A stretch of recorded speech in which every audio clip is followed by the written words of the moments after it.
Welcome to the Learning Pines YouTube. We hope this video helps.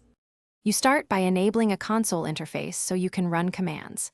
Install SMAPI and a console-enabled mod, then back up your save files to avoid accidental corruption.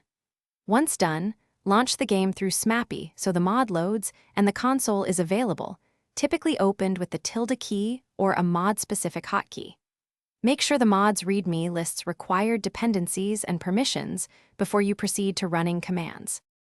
Now you execute basic commands to modify the game state. Type concise commands like give item, warp, set time, or money with proper parameters. For example, give item 38810 grants 10 pieces of wood.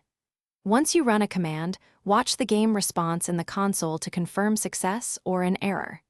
If uncertain, use help or list commands to view syntax. Vary spacing and parameter order exactly as documented, because small mistakes produce errors rather than the intended effect.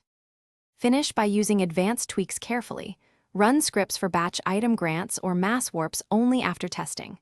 Once done, verify the world state and NPC relationships since some commands alter long-term data. Make sure to save and create a fresh backup after confirming desired changes.